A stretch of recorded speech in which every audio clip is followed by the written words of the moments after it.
Delphias Audiolibros presenta Halo Broken Cycle, un libro del autor John Searle, publicado el 4 de noviembre del 2014.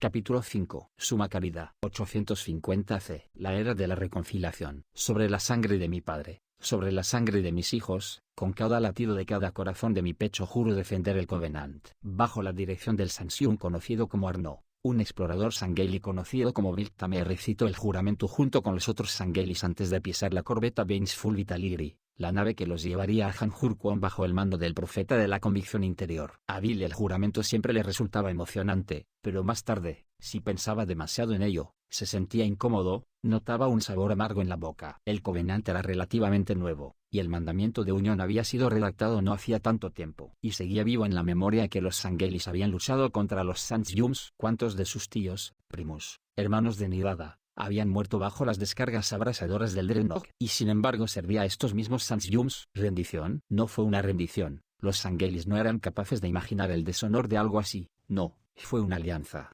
Y la salvación de Sanghelios. Sin embargo, ahí estaba aquel sabor amargo dentro de sus mandíbulas cuando pensaba en los que habían caído. De poder hablar, ¿acusarían a los Sangheilis vivos de haber sobrevivido sin nobleza? Y aún se daba una ironía más cruel. Bill vivía sobre un gran pedazo de lo que en una ocasión había sido Hanjurquan. Era el planeta natal de los Sansums, el hogar de aquellos que habían aniquilado a tantos Sangheilis. La enorme masa de piedra y tierra, aproximadamente equivalente a 2 montañas, que el Dreadnought había llevado con él al alzarse de Hanjurquan, había sido retirada de la que Sipi le habían dado la forma de un asteroide. Iba a ser los cimientos del auténtico pedestal de Suma Caridad, y ya se habían cavado alojamientos laberínticos en su interior, construcciones subterráneas herméticamente cerradas parecidas a fortalezas, están casi autosuficientes, en las que vivían Sangheilis que servían como guardias, como protectores de los Sansums. Había 6 guerreros Sangheilis adiestrados, y su comandante Troctangil, entrando de uno en la corbeta de la plataforma de lanzamiento. Justo antes de penetrar en la cámara estanca, la mirada de Bill recorrió las vastas líneas curvas de la iridiscente corbeta indetectable. La conformaban 2 gradas unidas, la parte central hinchada como un reptil Sangheili justo después de que la criatura hubiera engullido viva una babosa saltarina, como si algo enorme no estuviera aún totalmente digerido en su tripa. Como en todas las naves Covenant, basadas sin excesivo rigor en una poco clara selección de diseños Forerunner, había algo orgánico en sus líneas, emulaba las formas ondulantes que se pueden encontrar en la naturaleza. Justo en su interior, flotando animadamente de izquierda a derecha, en alguna misión relacionada con la ingeniería, había un Uragok, un ser que desafiaba el contraste entre máquina y organismo biológico. La criatura no se las podía denominar una especie, pues no habían evolucionado, había sido creada artificialmente, se decía, por los Forerunners, que las construyeron con nanocelular complejidad para ser mecanismos de reparación y mejora, para actuar como ingenieros de mantenimiento de los dispositivos conocidos en la actualidad como reliquias sagradas. La cabeza sinuosa de un Uragok podría recordar ligeramente la de los Sansums, a Bill por lo menos se la recordaba, pero aquellos organismos ingenieros poseían 3 nódulos sensoriales parecidos a ojos a cada lado de sus cabezas, un enorme racimo de traslúcidos sacos rosas y morados repletos de gas, algunos para elevarse, otros para propulsarse y el resto para transportar suministros químicos. Se encorvaba por encima de la cabeza de la criatura. 2 ligeros tentáculos exploratorios anteriores chasqueaban veloces al frente. La punta de cada tentáculo estaba articulada en forma de cilios, microscópicamente finos en los extremos para trabajar con interfaces electroenergéticos y otros equipos. De su faldeín, en la parte inferior, emergían otros 4 tentáculos con los que trabajar. Las dóciles criaturas parecían no desear otra cosa que comida y trabajo, y no habían ofrecido resistencia al ser domesticadas por los Sansums. Al parecer el Uragok acompañaría a la expedición, y Bill había trabajado con la criatura antes en más de una ocasión. Lo reconoció por el singular moteado de sus sacos de aire. Este Uragok era conocido por el nombre de flota cerca del techo, y además de comunicarse mediante configuraciones de los tentáculos, era capaz de comprender algunas señas hechas con las manos y ciertos distintivos holográficos. Que el Uragok formara parte de la tripulación era algo bueno, ya que flota cerca del techo era eficiente, y Bill siempre hallaba que su presencia resultaba curiosamente reconfortante. Tal vez eran una presencia tranquilizadora porque los Uragoks no tenían segundas intenciones, solo llevar a cabo reparaciones, mantenimientos, seguir instrucciones y cosas parecidas. Aquellas criaturas eran casi inquietantemente dignas de confianza. Tras pasar de la cámara estanca al interior de la nave, Bill vio al Sansum líder conocido como Convicción Interior sentado meditabundo en su silla antigravedad al pie de la rampa que ascendía hasta el puente de la corbeta. Un seneskel armado detrás de él vigilaba a los Sangheilis de cerca. Arnaud, el ministro de la Seguridad Anticipada, No tomaba parte en el viaje, pero había varios Sansyungs más en la corbeta indetectable, el capitán, llamado Verboom, el oficial de comunicaciones, Sprogg, y un artillero llamado Mler. Pero la nave estaba equipada para actividades clandestinas, no para batallas espaciales de importancia, y a Bill se le pasó por la cabeza que él y los otros Sangelis superaban en número a los Sansyungs, quienes, al fin y al cabo, servían de poco en el combate cuerpo a cuerpo. En la mente de Bill parpadeó una fantasía de motu propio. Se imaginó a él y a sus camaradas Sangelis apoderándose de la nave, matando a los Sansyungs y regresando con la corbeta a Sangelios para instalarse en secreto en alguna zona remota de aquel mundo, o quizá en una de las lunas. El guerrero Sangeli se sintió avergonzado de sí mismo al instante. ¿Cómo podía imaginar algo así? Había hecho un juramento, muchos juramentos, un puñado bien atado de juramentos vinculantes, sobre defender el Covenant. Había ligado su alma al Covenant a través de aquellas promesas. ¿Cómo podía imaginar siquiera el rebelarse? Debo reformar mi modo de pensar, o entregarme por traición. No debía volver a tener más fantasías de aquella especie. Bill llevó su equipaje y rifle de energía dirigida a las dependencias de la tripulación, guardándolos bajo una cama mientras se preguntaba si, después de todo, acabaría muriendo en el suelo alienígena de Hanjurquom, que tenían alguna clase de misión y era algo que se rumoreaba en el cuartel. La información les sería dada cuando estuvieran en órbita alrededor de su punto de destino. Pero ¿cuál era? ¿Y por qué la nave viajaba sola a un mundo que se había plagado de apóstatas hostiles? No lo sabía nadie a excepción de los Sansyungs. El refugio, un mundo escudo Forerunner desconocido. 850 C. La era de la reconciliación. Tersa tuvo que regresar a la sala de las columnas de cristal para recuperar su cámara de escaneo. La había olvidado ahí en su prisa por salir pitando a tomar su comida del mediodía. Lo que comían eran principalmente verduras locales, bastante pasables, y un poco de carne artificial, esto último procedente del generador de proteínas que habían llevado con ellos desde Sangelios. El puré de proteínas era muy poco atractivo, pero Tersa era joven y su apetito voraz. Existía un surtido de fauna de pequeño tamaño deambulando por el mundo escudo, y a algunos Sangelis les habían asignado la tarea de usar analizadores y descubrir si se podía comer su carne sin peligro. Los Sangelis tenían muchas esperanzas de poder conseguir carne fresca, y pronto. Tersa necesitaba la cámara en la siguiente habitación programada para ser evaluada. No había servido de gran cosa en la estancia de las columnas de cristal, donde los enormes pilares transparentes, si bien a todas luces cargados de vibrante energía, se habían resistido tozudamente a ser escaneados o analizados. Habría que llamar a Enduribias para que los identificara, había dicho Soln, y ahí estaba Enduribias en aquellos momentos, por delante de él, flotando entre dos columnas. Debía de estar ahí para confirmar el uso que tenía la estancia. El planeta escudo era inmenso, y era ya bien conocido que Enduribias había perdido parte de su memoria. Curiosamente, de la máquina parecía emanar una imagen del refugio, del mundo escudo mismo, visto desde el espacio, y ésta farfullaba para sí en una lengua irreconocible mientras emitía aquella imagen. ¿O era una holografía? Tersa empezó a dudarlo cuando la voladora pareció hacer que la imagen estallara, luego que volviera a unirse, luego que estallara otra vez. Tersa no estaba seguro de si tenía autorización para hablar con Enduribias. Él no era más que un joven Sangeli, y Enduribias era una reliquia Forerunner viviente, un objeto sagrado, y tan solo Soln y Usai, tal vez Ernika el desfigurador, le hablaban, hasta donde Tersa sabía. Pero él sentía curiosidad además de las ganas de saber propias de los jóvenes, y no pudo resistirse a aquella oportunidad, ya que no había nadie más por ahí. ¿Has identificado el uso de esta habitación?, preguntó, acercándose.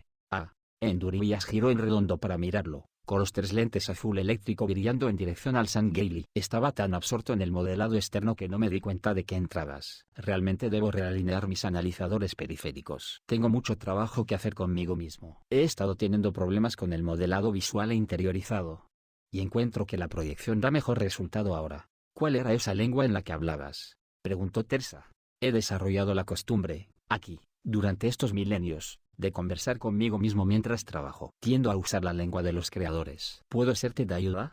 ¿De ayuda? ¿A mí? Tersa se sintió tentado. A lo mejor podría preguntarle a Enduribias cuál era la verdad sobre los Forerunners. ¿Los había conocido? ¿Eran realmente dioses? ¿Criaturas sobrenaturales? Si era así, ¿cómo es que parecía haber un sistema de eliminación de residuos biológicos aquí? ¿Es que existieron residuos biológicos sagrados? Pero una pregunta más apremiante le vino a la mente. ¿Estabas creando imágenes de este mundo estallando? Sí y no. ¿Puede ser eso una respuesta, sí y no? ¿No has advertido nunca que muchas cosas son un caso a la vez de afirmación y negación? De hecho, los sistemas informáticos primitivos tienden a desarrollarse utilizando códigos compuestos de sí y no, 1 y 0, 11101100. y la estructura misma del universo podría decirse que es una fluctuación entre signos si consideramos efectos cuánticos en la presencia de partículas, y el impulso original de. Pero, ¿qué hay de la imagen? La del planeta siendo destruido. En cuanto a eso, tu líder, Usa Xelius, me pidió que explorara la viabilidad de activar el gran desensamblador. Los procesos que sigue podrían ser vistos como una especie de explosión, pero no es una explosión auténtica, sino más bien un desensamblado ordenado. No obstante, existe inevitablemente un añadido de caos. El gran desensamblador, ¿está relacionado con esta habitación? Efectúas un salto intuitivo admirable. Puede ser que sea el resultado de un cálculo de la conciencia subordinada. Sí, esta habitación es efectivamente la que genera la energía y encauza el proceso de desensamblaje. Yo estaba aquí asegurándome de que el proceso podía seguir adelante si era necesario. Ejecuté un modelo para comprobar la producción de energía con mis proyecciones de un desensamblaje completo. Afortunadamente, un desensamblaje total de este mundo parece del todo posible.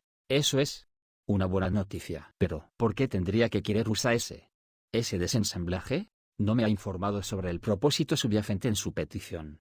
¿No nos mataría a todos si lo hicieras pedazos en el espacio? Bueno, eso es otra pregunta que, si bien no tiene una respuesta afirmativa o negativa, se responde mejor con un puede y puede que no. Ya entiendo.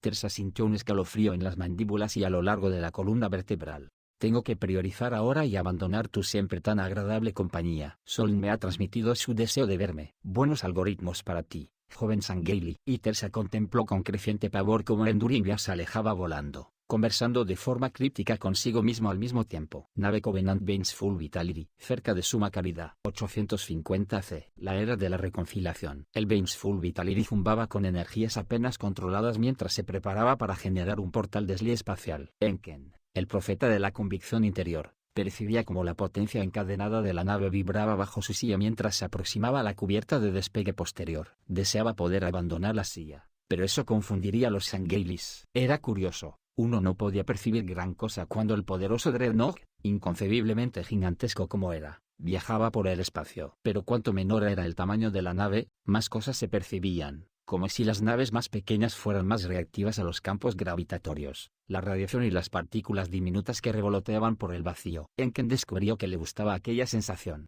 Había algo romántico en ella. Debía de ser como estar en los navíos de la Armada surcando los mares de Hanjurquom.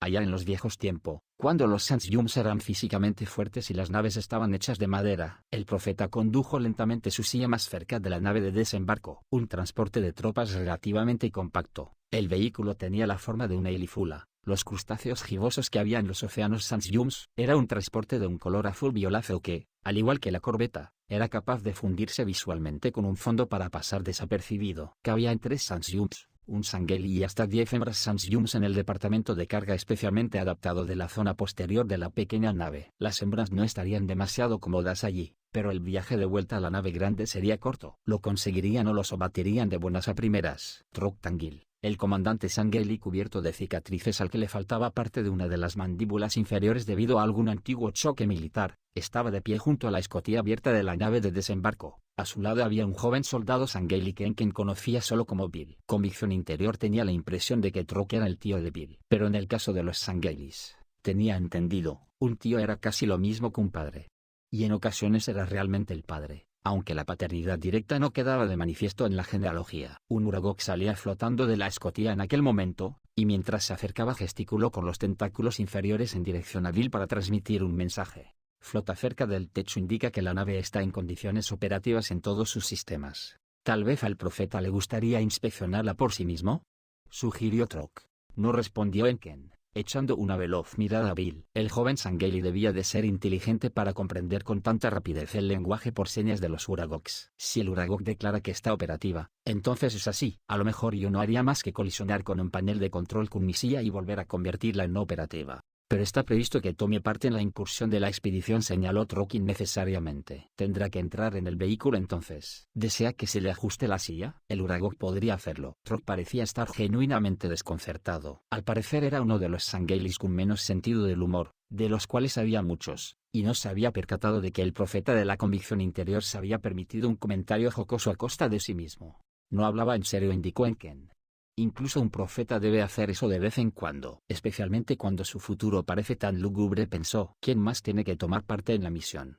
Yo, eminencia, contestó Trok. Y también los otros Sansyums. Enken lo meditó. Puede que altere la lista de la tripulación para esta etapa de la misión. Estoy firmemente convencido de que el mayor peligro es un ataque sobre la nave de desembarco. Necesitaré que se quede con la nave de desembarco para protegerla. Comprendo lo acertado de la decisión del profeta, respondió Trok con un gruñido. Llevaré al Uragok conmigo, porque hay una reliquia especial que esperamos encontrar y llevarnos, y él puede resultar útil. El explorador Milt también puede venir con nosotros para comunicar con la criatura. Yo carezco de esa habilidad concreta. Bill pareció ponerse tenso al oírlo, pero Enken había tomado una decisión. La imagen del piloto del Vengeful Vitality apareció en un holograma por encima del panel de la silla del profeta. Señor, estamos a punto de entrar en el desliespacio. Se aconseja a todos los pasajeros y tripulación que ocupen sus puestos. Muy bien, capitán, estaré en mi puesto enseguida. Se volvió hacia los demás. Ya lo han oído. A sus puestos. Nos vamos a Hanjurquom. ¿Cuánto tiempo hacía? 1000 ciclos solares. Desde que un Sanjiu, un descendiente de los reformistas, había pisado el planeta natal. La mano de 3 dedos tembló cuando tecleó en el brazo de la silla y flotó en dirección a su puesto. El auténtico hogar de su pueblo.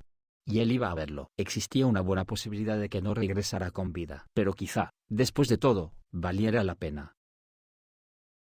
Capítulo 6. Nave Covenant Vengeful Vitality. Orbitando Hanjurquom, 850 C. La era de la reconciliación. Un mundo se desplegó bajo Enken. Nubes que describían espirales alrededor de un cráter gigante. El inmenso mar azul conocido como el Gran Apotea. El verde oscuro de la vegetación alfombraba gran parte del continente principal. Las regiones exteriores eran más accidentadas. Enken reconoció algunas características del terreno de sus estudios de viejos hologramas. No era aquello Felfis, donde la legendaria fortaleza de Granduin, socavada por los estoicos, se había desmoronado sobre el mar, y el cráter.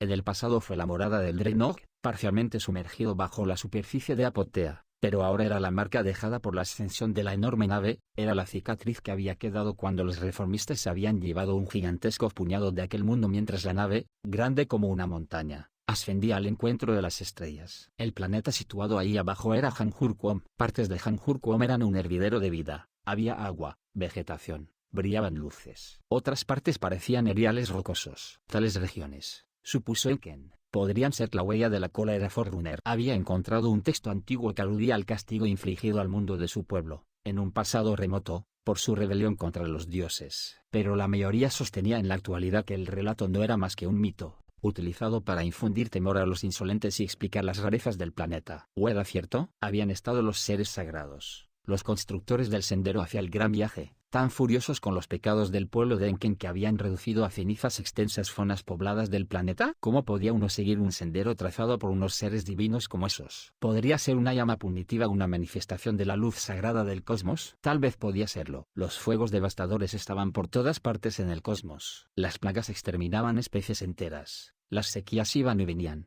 Los asteroides se estrellaban con intenciones asesinas contra planetas habitados. Y se sabía que los soles se destruían a sí mismos. De hecho, la estrella misma que ocupaba el centro de este sistema, el Sol que había calentado Hanjurquom durante miles de millones de ciclos solares, era considerada por algunos como especialmente inestable. Algunos astrónomos Sanjiums habían mascullado en tono sombrío que el final se avecinaba. Pero el gran viaje había prometido trascendencia, una escapatoria a la flecha inexorable del tiempo, a la erosión interminable que es la entropía. Si el gran viaje era real, por supuesto que lo era. O bien lo era, o el Covenant, el sendero toda la vida de Enken, carecían de sentido. A lo mejor cuando encontrara la visión purificadora del sendero sagrado, si de verdad la reliquia estaba donde evocación excelente decía que se hallaba, podría ver entonces con claridad su camino. La reliquia sería sin duda una luz inspiradora, o eso se rumoreaba que era. Pero la visión del mismo Hanjurquom lo conmovía profundamente. Mientras lo contemplaba, pensó: he aquí la madre que nunca he conocido. Este es mi auténtico linaje. Este es el seno de mi pueblo. 1.000.000 de ciclos solares y más de historias Sanjium tuvo lugar aquí. Aquí fue donde los Sanjiums emergieron de los mares, donde empezaron a cultivar la tierra, a construir, a crear una civilización, donde derramaron su sangre mientras peleaban unos contra otros para conseguir la soberanía. El suelo de Hanjurquom estaba impregnado con la sangre de los antepasados de Enken. Hacía más de un milenio, la familia reformista de Enken había huido de este mundo, había saltado a las estrellas en el interior del Dreadnought. Al contemplarlo en aquellos momentos, por primera vez en su vida, el profeta se sintió más conmovido de lo que lo había estado en muchos ciclos. Sintió que lo invadía una gran emoción que surgía de lo más profundo de su ser, de las células mismas, de su propio núcleo genético. Hanjurquom quiso gritar, llorar ante la magnificencia y agobio de todo aquello. Pero el grito no llegó a sonar. Tenía que mantener su postura de austeridad. Tenía que ser el profeta de la convicción interior. Parece estar sumido en profunda meditación, Eminencia, dijo alguien junto a su codo. Lamento molestarlo, pero, sobresaltado, Enken hizo girar la silla y se encontró con Verbum Kosur, el capitán de la nave y timonel, en una silla antigravedad, contemplándolo con sus enormes y burlones ojos oscuros. A Enken se le ocurrió que aquel tal Verbum no sentía el menor respeto reverencial por el profeta de la convicción interior, y eso lo hizo sospechar al instante que Verbum era un hombre derno, que como mínimo era un espía del ministro de Seguridad Preventiva. Era más que posible que el capitán fuera un agente de aquel ministerio. Sin duda alguna Arno había estado reclutando agentes para su nuevo feudo de información secreta. La silla de Verbum estaba decorada con los hologramas del brazo armado del Covenant a modo de flecos de luces de colores, y el Sansyuru llevaba una túnica uniformada con estrellas cosidas que indicaban los sistemas en los que había servido. Veo que sirvió en el planeta azul y rojo, como hice yo, comentó Enken a la vez que intentaba recuperar la compostura. ¿Estuvo en el Drenog allí?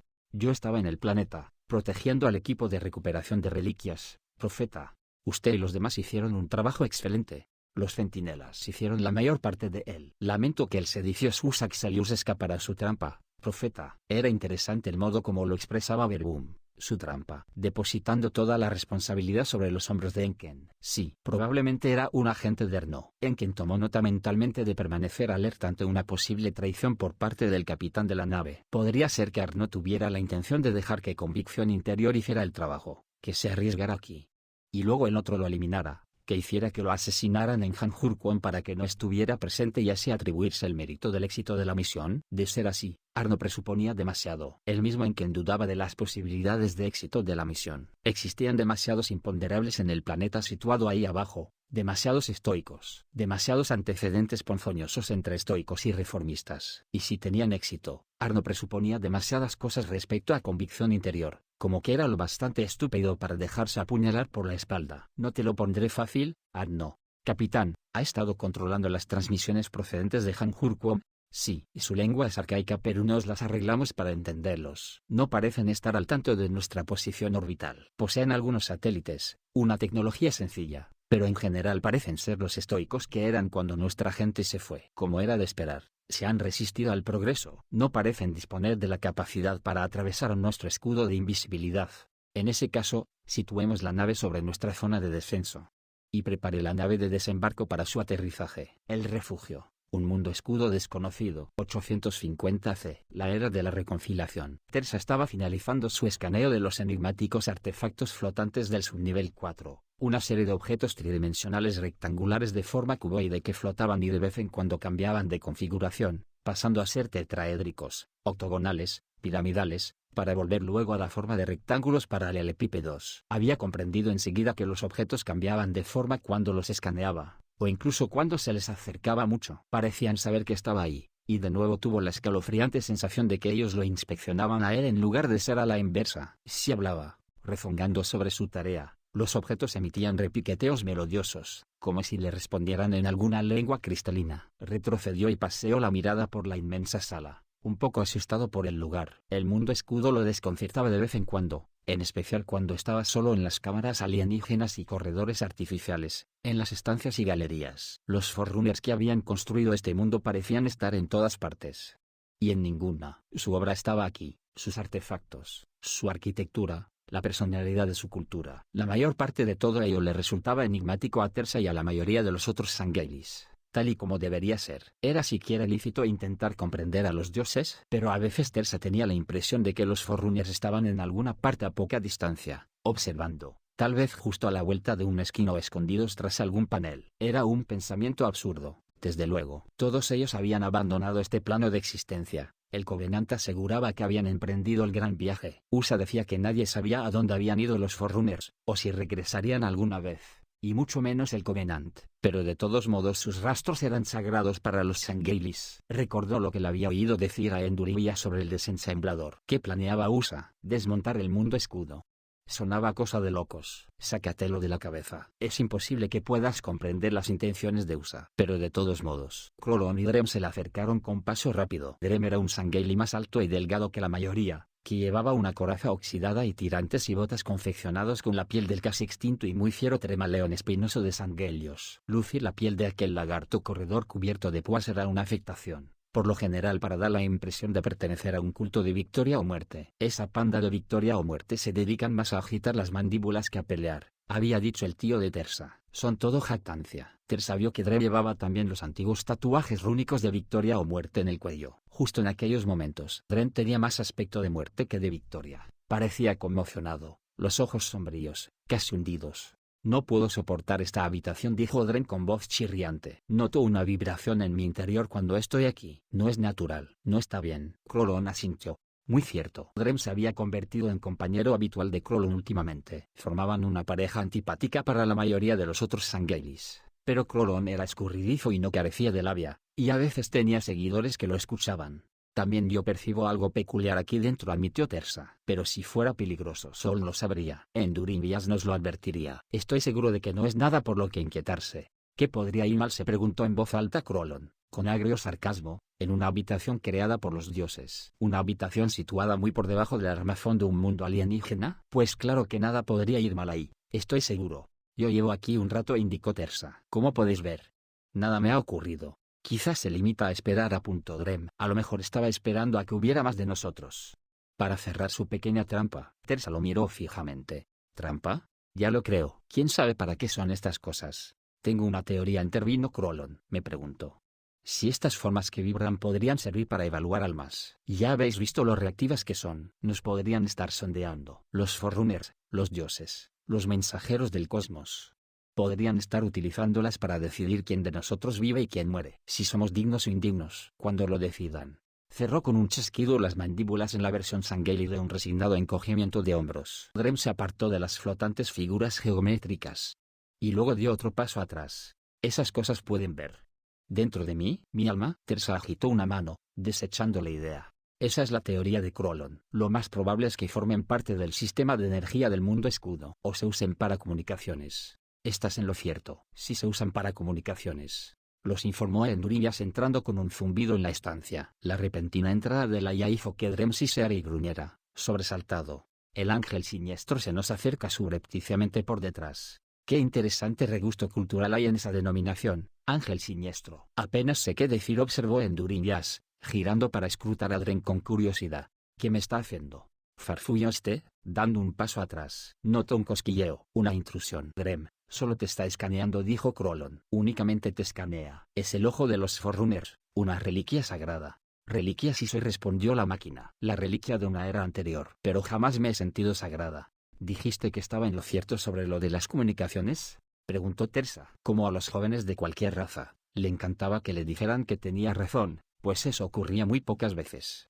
Sí, repuso Enduringias. Estas cosas son dispensadores de comunicación. En el pasado esto recibía el nombre de cámara de geometrías sensibles. Estas formas generan un campo cuántico de acción a distancia que posibilita comunicación instantánea a través de barreras dentro del mundo escudo. Por supuesto, uno debe conocer la clave, la frase de acceso. Eso lo he perdido, me temo. Pero esperamos volver a descubrirla. Algunos de mis archivos son restaurables. Drem clavó la mirada en las cambiantes formas que flotaban en el aire. Comunicación. Y está en todas partes, así que, en cierto modo, vigila todo lo que hacemos. Es consciente de vuestra presencia. Estéis donde estéis en el planeta. Sería un modo más exacto de expresarlo. No confío en algo así, masculló Drem. ¿USA nos ha traído aquí para vivir de ese modo? No es correcto. Él ni siquiera sabe cómo usar estos dispositivos, aseguró Tersa. Eso dice esta máquina, pero Sol es la hembra de USA, y ella controla la máquina. Por supuesto que no lo hace, replicó Enduringias. Me ofende la insinuación. Yo tengo un propósito mucho más elevado. Se me ha programado e instruido con el fin de hacer todo lo posible para supervisar e incluso reparar este mundo escudo. Lo que sí nos haría falta es tener algunos ingenieros aquí. Los Uragogs serían muy bien recibidos. Supongo que no tendréis a ningún Uragog con vosotros, ¿verdad? ¿Uragogs qué son?, inquirió Crolon. Podéis ver su aspecto en esta reproducción, dijo Enduringias, proyectando una imagen de una extraña criatura flotante compuesta de esferas ondeantes y tentáculos, pero que resultaba familiar. Nunca he visto ninguno, indicó Tersa, pero en las guerras, mi tío vio uno cuando asaltaron una nave Sansium. Me habló de ellos. ¿Están con los Sansiums ahora, arreglando cosas? ¿Lo están?, preguntó Enduringias, mientras su único ojo azul eléctrico brillaba con interés renovado. Los Sansyums, Sol me habló de ellos. Creo que son una raza con ciertas conexiones antiguas con mis creadores. Con respecto a los Uragogs, se los llevaron de aquí cuando se tomó la decisión de no poner a prueba esta instalación. Pero, por desgracia, nadie me consultó. Necesito a los Uragogs. Desearía que los Sansyums fueran los nuevos ocupantes de este mundo, si de verdad tienen a los Uragogs a mano. ¿Qué traición es esta?, farfulló Drem, indignado. Los Sansyums son el enemigo, y este artilugio desea trabajar para ellos en lugar de para los Sangheili. Me limitaba a expresar lo que creo podría calificarse como una observación nostálgica, replicó Endurimias. ¿Qué significa todo eso?, inquirió Drem. Significa, dijo Krolon, pensativo, mirando la máquina, que Endurimias desea de hecho que los Sansyums estuvieran aquí y trabaja en estrecha colaboración con USA. No, simplemente quiere a sus ingenieros, intervino Tersa, preocupado porque estuviera a punto de estallar alguna clase de rebelión, y que pudiera verse atrapado en ella, o asesinado si no tomaba parte. ¿Él es un él?, dijo Drem, y lanzó un resoplido. Es una cosa, un simple artilugio. Me he valido de un tono de voz masculino, explicó Endurimias. Parece generar más respeto entre los de vuestra cultura por razones del todo desconocidas para mí. Conjeturo que se debe a una clásica estructura patriarcal, con los esperados intentos de suprimir él. Lo que trato de decirlo, interrumpió Tersa, es que Endurimias quiere a los Uragogs aquí para que reparen cosas, para que arreglen máquinas, y efectúen algunas reparaciones en mí mismo, apostilló la máquina. Sí, bien mirado, siempre y cuando no se dañe esta instalación de un modo significativo. Me es del todo indiferente quiénes sean los ocupantes. Los creadores parecen haberse ido, no sé a dónde. He estado fuera de la espiral de comunicaciones, fuera de las discusiones, fuera del circuito. Así que, ¿es indiferente quiénes sean los ocupantes? Krolon se rascó una mandíbula. ¿Aprobarías la presencia de los Sansyums aquí? Totalmente, aunque solo si eso significaba tener acceso a los Uragogs, respondió Endurimias, que comprendió por fin la necesidad de un poco de cortesía. No rechazo a los Sangheili.